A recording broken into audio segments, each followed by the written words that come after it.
네, 안녕하세요. 여러분. 진사로입니다. 수능 한국사 3등급을 위한 맞춤형 개념 강의. 오늘은 그 5번째 시간으로 조선시대 후기에 대해서 함께 공부해 보도록 하겠습니다. 이 조선시대 후기는 개항 전이라고 생각하시면 되겠습니다. 자, 먼저 호란에 대해서 말씀드릴게요. 이제 여러분들이 흔히 생각하시는 호란은 병자호란인데요. 이제 그 병자호란 이전에도 그 정묘호란이 있었습니다. 그 배경은 일단 광해군이 즉위한 후에 중립적인 외교를 펼쳐요. 그러니까 이제 뭐 일본하고도 국교를 재개한다든지 아니면 이제 그 여진, 그 금나라, 이제 여진 쪽하고도 이제 중립적인 외교를 펼치게 됩니다. 물론 중국하고도 이제 뭐 4대 외교는 계속 유지를 하죠. 근데 이 광해군이 이제 인조 반정에 의해서 쫓겨나고 이제 인조가 새롭게 왕위에 오르게 돼요. 그때 이제 인조를 왕위에 올렸던 주요 세력들이 서인인데 이제 분당 중에서 서인이요. 그 서인들이 이제 친명 배금 정책을 펼칩니다. 자, 친명 배금은 뭐 알겠지만 명나라하고는 친하게 지내고 금나라를 배척한다. 이제 이렇게 이제 생각하시면 돼요. 그래서 이제 배척한다는 게 진짜 완전히 배척을 합니다. 신경도 안 쓸 정도로. 그러니까 이제 정묘호란, 이제 후금이 이제 그때 쳐들어와요. 호란. 이제 오랑캐오자죠. 그래서 정묘년에 쳐들어오는데 이때 이제 쳐들어오니까 이제 화의, 그러니까 이제 화합을 해요. 그래서 이제 강화 조약을 맺고 화합을 하는데 그때 이제 형제 관계를 맺게 됩니다. 이제 후금이 형이고 조선이 동생이고 이렇게 이제 형제 국교 관계를 맺게 돼요. 그런데 그 후에도 이 친명 배금 정책이 변하질 않아요. 그러니까 후금에서 뭐라 해도 이제 조선에서 꿈쩍도 안 합니다. 뭐 오랑캐 따위가 뭐 이렇게 이제 생각을 하기도 했죠. 그래서 이제 후금이 나중에 청나라로 이렇게 세력이 커지면서 나라 이름을 바꾼 다음에 다시 조선을 쳐들어오게 돼요. 그게 바로 병자호란입니다. 자, 후금이 청으로 나라 이름을 고친 다음에 조선에 군신 관계를 요구하게 돼요. 그러니까 이제 우리나라가 임금이고 너희는 신하로 우리를 모셔라 뭐 이렇게 한 거겠죠. 그때 이제 주화론 그래 그 군신관계 하고 그 저 청나라 임금으로 모시자라는 것도 있었고 주전론 이제 전쟁을 불사하자 이제 척화론이라고 하죠. 이제 이게 이제 대립을 하다가 결국은 이제 군신관계를 거부하게 됩니다. 그러니까 이제 청나라 태종 누르하치가 이제 직접 쳐들어와요. 근데 이때는 정말로 이 청나라 군대가 그 선발대가 엄청나게 빨리 내려옵니다. 그 이유가 뭐였냐면 이 정묘호란 때 이제 인조가 강화도로 피신을 해요. 근데 이제 요 청나라도 그렇고 전에 원나라도 그랬죠. 그 바다 쪽 전투에는 약합니다. 그래서 이 강화도로 피신을 했었어요. 이 정묘호란 때. 그러니까 이번에는 청나라 선발대가 엄청나게 빨리 들어와가지고 이 강화도로 가는 길목을 바로 끊어버립니다. 그러니까 인조가 강화도로 못 가고 남한산성에서 항쟁을 하게 되는데 결국 이제 49일 정도 항쟁을 하다가 항복을 하게 되고 이제 청나라와 군신 관계를 수립하게 되죠. 이거랑 관련된 문화재가 하나 있는데 삼전도비. 이제 삼전도에서 그 인조가 청나라 태종한테 이제 절을 올리고 이제 머리를 조아리는 이제 삼배구 고두례 요거를 이제 하면서 이제 결국 항복하고 이제 신하가 되겠습니다. 이렇게 한 거예요. 이 삼전도 비가 지금 저기 서울 잠실역 쪽에 있습니다. 그 롯데월드 근처에 이 비석이 있으니까 그쪽 간 학생들은 관심 있으면 한번 가보시기 바랍니다. 자, 이 병자호란에 의해서 이제 영향이 이제 있게 돼요. 먼저 북벌론입니다. 요거는 조금 시험에 잘 나와요. 자, 그 명나라에 대한 의리를 계속해서 지키고 싶었어요. 그러니까 이제 그 친명 배금 정책이라고 했잖아요. 이 송시열도 그 서인의 이제 가장 그 높은 학자였어요. 그래서 이제 그 명에 대한 의리를 지키고 청나라에 대해서 이제 치욕을 겪었다. 그러니까 청나라를 정벌하자. 요 북벌이 청나라 정벌하자 그 뜻이에요. 근데 이제 그 뒤로 한참 지나서 이제 19세기 들어서면 이제 박제가 박지원 같은 이런 분들이 이제 북학론, 이제 청나라를 배우자라는 겁니다. 이제 이런 주장을 하게 되죠. 이제 요 박제가는 이제 북학의라는 책까지 지은 대표적인 실학자 중 한 분이고 이 박지원은 아마 국어 쪽에서 많이 이분의 문학 작품이 다뤄질 거예요. 뭐 열하일기, 양반전, 허생전, 호질 뭐 이런 작품을 지으신 분이죠. 열하일기 같은 거 읽어보시면 이제 청나라 다녀왔어요. 그러니까 이제 청나라의 발달된 문물을 수용하자, 이제 이렇게 말씀하셨던 분이라는 겁니다. 다만 시험에서는 북벌론 쪽, 청나라를 정벌하자는 이 북벌론이 대두되었다라는 게 그 호란의 영향으로 자주 출제되고 있습니다. 자, 정치 운영 세력들의 변화를 볼게요. 이제 그 선조 시대에 들어서 사림이 붕당을 형성하면서 이제 동인과 서인으로 나눠졌다. 여기다 쓰게 됐네요. 이 옆에다 써야 되는데. 그리고 이 동인은 다시 이제 남인하고 북인으로 나눠져요. 그래서 이때 이 광해군 시대에는 주로 이제 북인들이 중심에 있었습니다. 그리고 이제 인조 때는 인조 반정을 서인이 일으켰다 그랬죠. 그래서 이제 인조 때는 서인이 주로 정권을 잡고 있던 시기였어요. 근데 이제 북인 같은 경우에는 이제 인조 반정과 함께 완전히 몰락하게 되고 이제 남인하고 서인만 남았는데, 뭐 인조 시대의 서인이 중심적인 권력을 잡았다고 해도 뭐 남인이 몰락하거나 뭐 이랬던 건 아니었어요. 공정 관계가 유지되면서 계속하여 이제 토론, 의견 경쟁이 있었던 시기입니다. 근데 이제 효종 지나고 현종 시대로 들어오면서 이게 조금씩 변화하게 돼요. 이제 예송이라고 부르는 일이 일어나는데, 이게 뭐냐면 자의대비. 이분은 인조의 부인이에요. 근데 이제 인조가 굉장히 이제 좀 늙었을 때 이제 새로 맞아들인 부인이었습니다. 왕후. 근데 이제 나이가 굉장히 그 당시 어렸어요. 그러니까 이제 그 뒤에 효종이 이제 세상을 떠날 때도 이 자의대비는 살아 있었고, 그 뒤에 효종의 부인, 그러니까 자의대비 입장에서 며느리죠. 이 며느리가 죽을 때도 이 자의대비는 살아 있었어요. 그러니까 복상 문제라는 건 뭐냐면 이 상복을 입는 기간이 얼마나 되어야 할 것이냐 때문에 이제 서인하고 남인이 대립을 하게 돼요.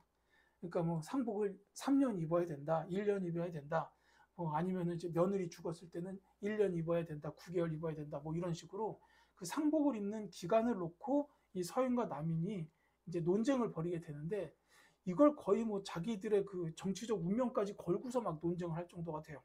그래서 이때부터 대립이 심화가 되었었고, 그 다음 왕이 숙종인데, 이 숙종은 이제 본인이 직접 황국, 이게 이제 국면을 전환한다는 뜻이에요. 이제 지금 서인이 이렇게 전부 다 이렇게 중심에서 이제 정치를 하고 있었는데, 어느 날 갑자기 그 서인들을 죄다 쫓아내고 그 자리를 남인들로 싹 채워요. 그리고 이제 또 얼마 지난 어느 날 또 남인들을 다 치워버리고 서인들을 다시 이제 앉혀요. 그냥 이게 뭐 내보냈다라는 게 그냥 내보낸 게 아니라 뭐 사약을 받으시오 이래가지고 내보낸 거예요. 그러니까 이때 들어서는 이제 서인 남인이 이제 숙종의 눈치를 슬금슬금 보면서 이제 상대방 세력들을 갖다가 어떻게 하면은 이제 깎아내리고 몰락시키겠는가 막 이런 거에 골몰하도록 만듭니다. 그래서 이때 이제 붕당을 이제 총 3번에 걸쳐서 교체를 해요. 경술황국, 기사황국, 그다음에 갑신황국, 뭐 이런 식으로 해가지고, 경신황국, 기사황국, 갑술황국입니다. 미안해요. 이제 이렇게 이제 붕당을 어느 날 갑자기 확 교체하고 막 이러니까, 이때 이제 서인하고 남인 중에 어느 한 세력이 완전히 몰락했다가 살아났다가 이런 일이 반복이 되는 거예요. 그래서 최종적으로는 남인이 몰락하게 되고 결국은 이제 정계에 서인들만 남게 됩니다. 그리고 나중에 가서 이 서인들은 노론하고 소론으로 분화가 되죠. 자, 그러니까 이런 그 환국 같은 거에 의해서 뭐 이렇게 살인들끼리 붕당 나눠져 가지고 서로 반목하고 대립하고 이러니까 이게 폐해가 너무 큰 거예요. 그래서 이제 이 두 왕, 영조하고 정조는 탕평 정치, 이제 공정하게, 공평하게 그 모든 세력들을 다 이렇게 등용을 하자. 그래서 이제 그렇게 이제 붕당 간의 세력 균형을 도모하면서 더불어서 그걸 통해서 왕권 강화를 하려고 했던 거예요. 이제 영조 같은 경우에는 뭐 탕평파도 육성을 하고, 그 다음에 탕평비 건립을 하는데, 이 탕평비가 성균관에 있습니다. 그리고 서원을 정리해요. 이제 서원은 살인들의 지방의 세력 기반이었죠. 그걸 이제 정리하면서 이제 탕평 정치를 더 펼치고자 했고, 근데 이제 시험에서는 정조가 더 많이 출제가 됩니다. 이제 정조는 서인이 분파된 게 노론소론이었죠. 그리고 남인까지 이제 얼마 남지 않았었지만, 이 남인 중에서도 훌륭한 사람은 두루두루 기용을 했고, 그 다음에 시험에 잘 나오는 키워드가 규장각, 이 창덕궁감에 있어요. 그 다음에 초계 문신제라는 거는 과거 시험에 합격해서 이제 이 정치에 발을 들인 이 정부 관료들, 이 정부 관료들을 갖다가 한 번 더 교육을 하는 거예요. 그래서 계몽시킨다. 이제 처음 관리가 된 사람들을 계몽을 시키는 제도, 초계 문신제라고 부르는데, 이걸 통해서 당대 많은 학자들이 이제 실력을 더 많이 키웠어요. 그리고 이제 이게 가능했던 게 정조가 굉장히 똑똑했기 때문이죠. 그 다음에 이제 장용영, 이제 정조의 친위 부대였습니다. 이 장용영을 설치하게 되고, 그 다음에 수원 화성을 건설하게 돼요. 이 장용영의 경우에는 드라마의 어사 박문수, 거기 그 박문수가 바로 이 장용영 출신이고, 이 수원 화성 같은 경우에는 이제 수원 사시는 분들은 아마 잘 아실 거예요. 여기 수원 화성 가보면 정말 멋있습니다. 멋있게 잘 이렇게 지어놨는데, 이게 공사 기간이 3년도 안 될 정도로 빨리 지어졌어요. 그게 이제 건축 기술의 발전 때문이었는데, 그때 이제 뭐 정약용 같은 분들이 거중기 만들고 이렇게 해가지고 굉장히 이제 수원 화성 건설이 빨라졌죠. 근데 이제 우리 시험과 관련된 부분으로는 이제 정조의 탕평 정치의 그 업적으로 따져서 규장각이나 초계 문신제, 장용영, 수원 화성 이런 부분들을 기억해 두시면 좋겠습니다. 이제 영조도 물론 가끔 나오지만 사실 영조는 경제 관련된 부분으로 균역법 뒤에 나와요. 요거랑 같이 해서 탕평비 정도 기억하시고, 그 다음에 이제 정조에 대해서는 규장각이나 초계 문신제, 장용영, 수원 화성 등을 기억해 주시면 좋겠습니다. 자, 그 다음에 세도 정치인데요. 이게 이제 정조가 생각보다 빨리, 예상치 못하게 빨리 돌아가십니다. 그래서 이제 그의 아들이었던 순조가 12살 어린 나이에 왕위를 물려받게 되는데, 이제 12살 어린 나이다 보니까 이제 바로 정치를 하긴 힘들어서 이 순조의 외척, 즉 그 외가댁들, 외척 쪽의 가문들이 이제 정권을 잡고 이제 정치를 하게 돼요. 그게 바로 세도 정치인데, 이 세도 정치가 그 뒤로도 쭉 이어집니다. 심지어 이 세도 가문들이 이제 자기네들이 이렇게 좀 자기네들이 이렇게 휘두르기 쉬운 그런 왕들을 앉히는 이런 일도 일어나죠. 그러니까 이제 강화도에 있었던 철종이 왕이 되기도 하고 이런 거잖아요. 그래서 이제 안동 김씨나 풍양 조씨 같은 이런 가문들이 세도 정치의 주요 가문들이었는데, 이 가문들이 특히 비변사를 장악해서 거기서부터 이제 모든 이제 정치를 하게 됩니다. 권력을 독점하는 일이 발생해요. 근데 이제 이런 일이 발생하게 되면은 아무래도 백성들은 살기가 힘들어집니다. 왜냐하면 그 주위에 여러 사람들이 이 세도 가문에다가 줄을 대는 거예요. 나 좀 저기 정부에 한 자리만 좀 어떻게 좀 뭐 이런 식으로 나간다는 거죠. 그래서 막 뇌물 많이 주고, 그래서 이제 그 사람들이 이제 정부 관리가 돼요. 그럼 어떻게 하겠습니까? 정치 잘할까요? 아니죠. 자기가 그만큼 뇌물을 냈으니 그 이상 뜯어 먹어야 돼요. 그러니까 매간매직, 이게 이제 관직을 사고팔고 한다 이거잖아요. 그리고 이제 이것 때문에 백성들한테 더 뜯어먹게 되니까 삼정의 분란이 발생하게 돼요. 이 삼정이라는 건 세금 체계, 전정, 군정, 황곡인데, 이 전정은 이제 주로 내는 조세 체계, 이제 토지세, 그리고 군정은 군 관련된 이제 군포라든지 이런 거 납부하는 거, 그리고 환곡은 이제 봄에 이제 나라에다가 곡식을 이제 빌려서 먹고 가을에 이제 그걸 갚는 거예요. 이게 이제 문란해집니다. 이를테면은 뭐 군정 같은 경우에는 이미 돌아가신 분한테도 세금을 부과한다든지 이런 일이 생기고, 뭐 거기에 대해서 이렇게 어필을 하면은 받아주지도 않고 세금이나 내라 이러는 거예요. 그 다음에 환곡은 이게 이제 그 봄에 나라한테 이제 곡식을 빌려서 먹는다 그랬잖아요. 근데 그 이자를 엄청나게 높게 받는 거예요. 그러니까 이제 이 백성들이 살기가 점점점 힘들어져서 봉기가 발생하게 되는 겁니다. 이 봉기에 대한 얘기는 뒤에 나와요. 자, 여기서부터는 이제 경제 쪽에 대한 얘기인데, 사실 이 강의에서는 제가 경제 파트는 많이 준비 안 한다 그랬잖아요. 3등급에 크게 이제 뭐 문제가 없기 때문에. 그런데 지금 말씀드리는 부분은 경제 파트지만 여러분들이 꼭 기억을 해 주셨으면 합니다. 이 조선 후기에서 상품 화폐 경제, 이제 이 당시까지만 해도 아직 그 돈이 본격적으로 화폐가 이렇게 발전하기 전 시대부터예요. 그러니까 이때는 주로 쌀 같은 거, 뭐 내지는 포, 그 헝겊이죠. 이제 이런 것들이 이제 주로 그 돈 대신에 쓰였다라고 보시면 되겠는데, 이제 요게 이제 좀 더 활발하게 그 경제가 발전하는 원동력이 된다는 거예요. 거기에서 제일 먼저 아셔야 될 게 대동법입니다. 이게 이제 광해군 때 최초로 실시가 돼요. 경기도 지역이 한정해서. 근데 이제 이 대동법은 박납의 폐단, 이 박납이라는 게 뭐냐면 공납이라고 있어요. 이게 지역 특산물, 토산물이라고 주로 부르는데 이게 이제 지역 특산물이에요. 이 지역 특산물을 납부하는 체계가 있었어요. 근데 이게 조금 문제가 많습니다. 막 열매가 맺기도 전에 조사단이 와가지고 그 열매가 맺으려는 거에 개수, 막 꽃봉오리 개수 막 이런 걸 세요. 그래가지고 나중에 열매가 다 열리고 수확을 하고 나면 그때 샜던 만큼을 가져가요. 근데 이게 말이 안 되는 게, 아니 열매가 열리려고 했다가 못 열릴 수도 있잖아요. 갑자기 뭐 태풍이 불고 막 이래가지고 농사 망칠 수도 있는 거고. 근데 무조건 납부하라고 한 거예요. 이제 이 과정에서 박납업자라는 사람들이 탄생해서 그 사람들을 통해서 납부하도록 체계가 이제 조금씩 이제 변화하게 되는데, 이 박납업자들이 수령하고 결탁해서 이제 더 폐단이 많았습니다. 그러니까 이제 이런 것들이 하도 문제가 되다 보니까 광해군 때 이제, 야 이제 토산물 납부하지 말고 쌀이나 옷감 동전으로 내라, 이렇게 이제 바꾼 거예요. 이제 하도 이 폐해가 많다 보니까 이렇게 했는데, 이게 이제 실시를 해보니까 백성들한테는 좋았어요. 그러니까 전국적으로 확대가 되는데, 다만 이게 시간이 조금 오래 걸립니다. 100년 정도 걸렸어요.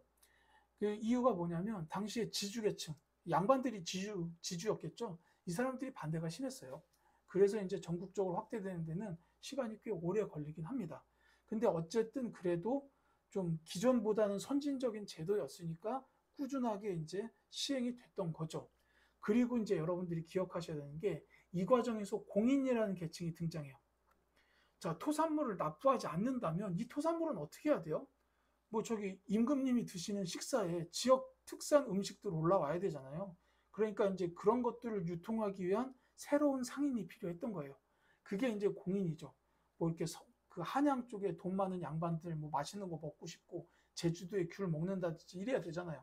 그러니까 이제 그런 거를 이제 주로 이렇게 취급하는 공인이라는 상인이 나타나게 됐고, 그래서 이 사람들이 이렇게 왔다 갔다 하면서 상품 화폐 경제가 발달한 겁니다. 자, 이게 중요한 흐름이에요. 대동법이 시행이 됐고요. 색깔 바꿀게요. 자, 대동법이 시행이 됐고, 이 과정에서 공인이라는 사람들이 탄생하게 돼요. 그리고 이 공인들이 활발하게 활동을 하면서 상품 화폐 경제가 발달하게 됩니다. 그래서 시험 문제에서는 대동법에 대한 설명을 주고 이 제도에 의한 영향으로 옳은 것은 해가지고 공인이 나오거나 상품 화폐 경제가 나올 수도 있어요. 이제 이 경제 시스템의 발전은 여러분들이 기억해 두실 필요가 있습니다. 그리고 아까 잠시 말씀드렸던 균역법 나왔죠. 영조 때 군포 징수를 한 필로 경감했다라고 되어 있는데, 이 군포는 군대를 가지 않기 위해서 대신에 내는 포, 이제 그 뭐 비단 같은 그런 이제 헝겊, 이제 이런 걸 말하는 건데, 이제 광목이죠 주로. 이거 이제 직접 짜가지고 이제 그 전까지는 두 필이었어요. 근데 이게 한 필 만드는데 몇 달이 걸리니까 두 필을 만들려면 그냥 이 상민 집안에서는 거의 1년 동안 이제 포만 만들어야 된다는 뜻이거든요. 그래서 이제 영조 때는 이걸 갖다가 한 필로 줄여요. 이게 이제 균역법이다라는 겁니다. 다만 뭐 지금 뭐 여러분들께 말씀드릴 것까지는 아닌 것 같긴 한데요. 이 군포는 상민만 냈어요. 상민만. 양반은 이때까지도 군대 의무, 그 군대의 대상자가 아니었습니다. 그러니까 이 군포는 상민만 냈는데, 나중에 흥선대원 그때 가서 호포제가 시행이 되면서 그때는 양반들도 군포를 납부하게 됩니다. 근데 이제 요 페이지에서는 대동법, 공인, 상품, 화폐 경제 발달까지 요 흐름을 꼭 기억해 두셔야 합니다. 자, 그 다음에 농업 수공업의 발전이에요. 여기도 중요합니다. 이제 이 시기에 조선 후기 시대에 농업 발전이 특히나 굉장히 이제 컸는데, 이 농업에서 이제 상품 작물 재배 활성화, 이거 매우 중요한 키워드예요. 상품 작물에는 이제 인삼, 담배, 채소 같은 게 있었습니다. 그러니까 그 전까지는 이제 채소 이런 거, 뭐 상추, 뭐 미나리, 뭐 이런 채소 말하는 거죠. 이런 것들은 그냥 키워가지고 자기들이 먹는 정도였을 거예요. 근데 이때부터는 이제 그 경제가 많이 발전하면서 돈이 시중에 많이 도니까 이제 이런 것도 돈 받고 팔 수 있게 된 거예요. 그래서 뭐 인삼이라든지 담배, 정조가 담배 굉장히 좋아하셨다고 합니다. 그 다음에 채소, 이제 이런 것들, 이제 이런 걸로 이제 키워가지고 돈 받고 팔게 된 거예요. 이게 이제 키워드로 자주 출제가 됩니다. 조선 후기. 그리고 이제 뭐 농업 기술이 좋아지니까 이모작, 1년에 2번 경작하는 이런 활동도 가능해졌었죠. 그리고 이제 수공업 쪽에서는 민영 수공업. 이제 정부 주도의 수공업보다는 이제 민간 주도의 수공업이 많이 발전을 했었고, 이 선대제라는 거는 미리 계약을 하는 거예요. 10월 달까지 이 물건 5개만 만들어 줘라. 그럼 이제 5개에 대한 거를 먼저 계약을 하고, 그럼 이제 수공업자는 10월 달까지 5개를 만들면 되는 거죠. 이제 이런 제도가 생겨납니다. 그러니까 현대 자본주의와 유사한 제도가 이때부터 생겼다고 보시면 되는 거죠. 그 다음에 이제 화폐, 상평통보. 왜 그 사극 보면 엽전 짤랑짤랑 하면서 주막에다 이렇게 주잖아요. 한 양이요? 이러면서 주는 거. 이게 이제 상평통보라고 보시면 되는데, 이게 이제 전국적으로 유통이 된 것도 조선 후기입니다. 이제 이런 부분에 대해서 여러분들이 기억을 하셔야 되는 게, 앞 페이지에서 얘기했던 대동법, 그 다음에 요거에 의해서 공인이 나오게 되고, 그 다음에 상품 화폐 경제가 발달하게 되는데, 이제 여기에 이제 더불어서 이제 상품 작물 재배, 그 다음에 수공업 정도를 같이 기억을 해 두시면 좋겠다. 요즘 이렇게 해서 한 문제가 출제될 가능성이 매우 높아요. 그러니까 이제 가능성이 워낙 높다 보니까 제가 경제 파트인데도 이렇게 설명을 드리는 겁니다. 이제 대무역으로 이제 개시무역이나 후시무역 있었고요. 이거 기억해 두시기 바랍니다. 자, 그 다음에 사회적 변화를 볼게요. 이제 신분제가 동요. 좀 이렇게 이제 그전처럼 공고하지가 않고, 이제 여기서 좀 신분제가 흔들리게 됩니다. 이제 기존의 신분제는 양천제 및 사신분제라고 해가지고 양인과 천인으로 나눠 놓고, 양인에는 양반, 중인, 상민이 있었어요. 이 양인들은 이제 제도적으로는 과거 응시가 가능했던 사람들이에요. 그러니까 이제 상민들, 일반 농민들도 과거를 볼 수는 있었습니다. 다만 이 과거 시험 준비가 워낙 돈이 많이 드니까 이제 실제로는 할 수 없었죠. 그래서 이렇게 원래는 양인, 천인에 사신분제가 있었는데, 이제 요게 그 조선 후기에 들어서면서 이제 변화가 크게 일어나요. 요 양반의 몰락은 앞서 얘기했던 그 환국이나 이런 거랑 관련이 있습니다. 이제 환국에 의해서 막 한쪽이 몰락하게 되고, 이러다 보니까 이들이 이제 뭐 향촌으로 내려와도 잔반, 그냥 신분만 양반이고 뭐 할 수 있는 게 없는 그런 이제 그런 사람들이 되는 거고, 그 다음에 이제 서얼은 서자 얼자를 뜻하는데, 서자는 이제 그 상민 첩의 아들, 그 다음에 이제 얼자는 이 천민의 첩의 아들이에요. 그러니까 양반 아버지의 이제 엄마는 첩이에요. 그게 이제 서얼이었는데, 뭐 대표적으로 홍길동, 뭐 아버지를 아버지라고 부르지 못하고 서자잖아요. 그런 거.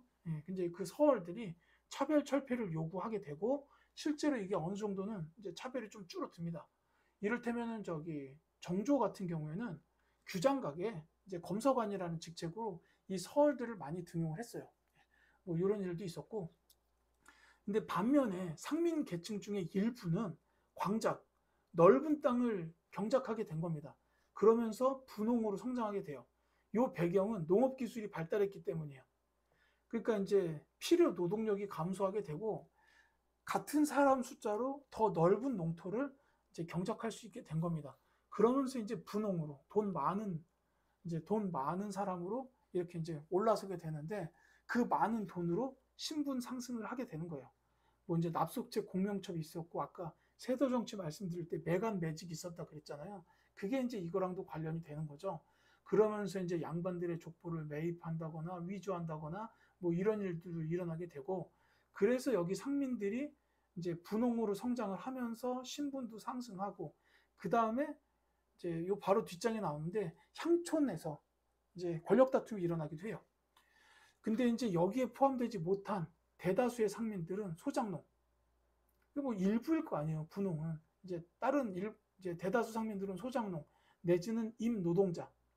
이때 이제 광산이 늘어나요. 이 비슷한 이유로 이제 광산이 늘어나서 이제 큰 광산의 주인, 뭐 덕대라고 불리는 이런 경영자들도 나타나게 되는데, 요 상민들이 이제 소장농이나 아니면 그 광산 취업해서 노동자 이렇게 전락하기도 합니다.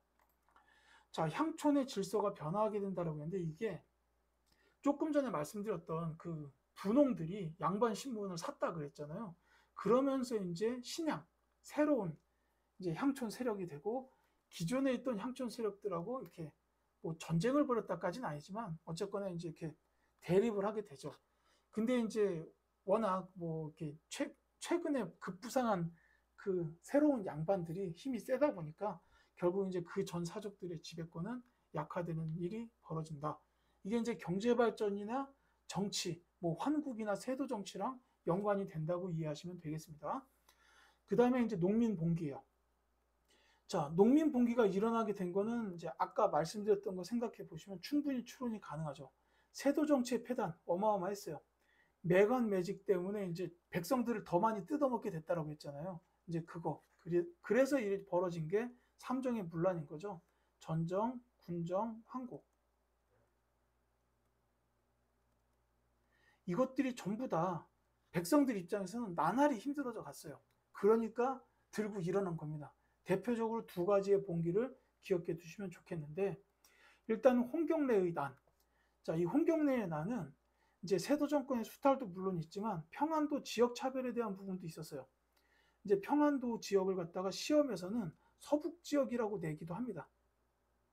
서북 지역이라고 나와도 이제 홍경래의 난을 기억해 두시면 되겠습니다. 이게 이제 좀 이렇게 복합적으로 여겨서 이제 홍경래가 그 지역 상공업인들이나 광산 노동자들과 힘을 합쳐서 이제 봉기를 하게 되는데, 이제 결국은 관군에 의해서 진압이 되죠. 그 다음에 요 임술 농민 봉기, 요거는 철종 시대에 있었어요. 홍경래에 난 순조 때 있었습니다. 자, 철종 시대에 임술 농민 봉기가 있었는데, 요거는 이제 임술년에 진주에서부터 농민이 일어나요. 근데 이거는 진압을 못한 게 이제 전국적으로 확산이 됩니다. 왜냐하면 이때 힘들었던 게 꼭 진주 지역의 사람들뿐만은 아닐 거 아니에요. 그러니까 진주에서 먼저 일어났고 그걸 안 다른 지역에서도 같이 봉기를 한 겁니다. 그러니까 이렇게 되면은 뭐 진압이라는 건 힘들고, 이제 안핵사, 암행어사 같은 조사관이죠. 이 안핵사를 파견해서 이제 조사를 합니다. 이 농민들이 왜 봉기를 했나. 그래가지고 이제 삼정의 문란 때문에 봉기했구나라는 걸 알게 돼가지고 삼정 이정청, 이제 삼정에 대해서 좀 개혁을 해보자. 그래서 이제 그 개혁기관인데 이 삼정 이정청 설치했지만 이게 잘 되진 않습니다.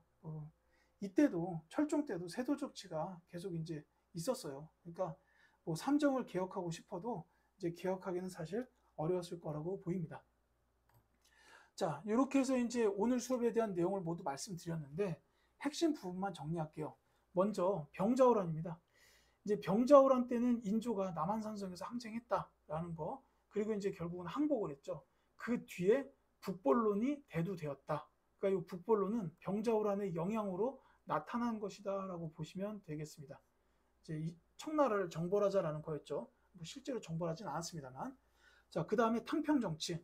이제 뭐 예송이나 환국을 거쳐서 이제 영조, 정조 시대에는 이제 모든 분당의 사람들을 골고루 기용을 하자라는 탕평 정치를 실행했다. 그래서 영조는 탕평비를 건립했고, 정조는 조금 더 기억해 주셨으면 좋겠어요. 규장각이나 초계 문신제, 장용형, 수원, 화성, 이렇게 이제 업적들을 좀 기억해 주시면 좋겠습니다. 그 조선 후기의 개혁 군주라고 보셔도 되겠어요. 그 다음에 이제 경제 파트에서는 거의 제 강의에서 경제 파트는 이게 유일할지도 몰라요. 자, 이 대동법은 박납 폐단을 극복한 거예요. 극복하려고 이제 만든 법이죠. 그래서 실제로도 이제 박납 폐단이 어느 정도 극복이 되고, 이로 인해서 공인들이 성장하게 되고, 그 과정에서 이제 상품 화폐 경제가 발달하게 되는 이런 사건을, 이런 일로 이어진다. 이렇게 보시면 되겠고, 후기 농업 및 경제에 대해서는 상품 작물 재배했다. 중요하다고 했어요. 담배라든지 인삼이라든지 채소, 뭐 외울 필요는 없어요. 이제 이런 거 재배했다 그러면 상품 작물이라고 보시면 되고, 그 다음에 이제 상평 통보, 이제 우리가 흔히 아는 그 엽전, 이 상평 통보가 유통이 되었고, 그 다음에 이제 민영 수공업 위주로 수공업이 발전했다. 자, 그 다음에 이제 민중 봉기로는 홍경래의 난이나 임술 농민 봉기가 일어났는데, 요 배경으로는 세도 정치랑 그 다음에 삼정의 문란 정도를 이해해 주시면 되겠습니다. 그러니까 이제 백성들은 먹고 살기 힘들면 결국 봉기를 하게 돼요. 그래서 이제 일어났다라고 보시면 되겠습니다. 자, 이 시간에 제가 준비한 수업은 여기까지입니다. 지금까지 이 수업을 들어주신 수험생 여러분 진심으로 감사드리고요. 이제 다음 시간부터는 근대사, 개항기에 대한 이야기로 찾아뵙도록 하겠습니다. 감사합니다.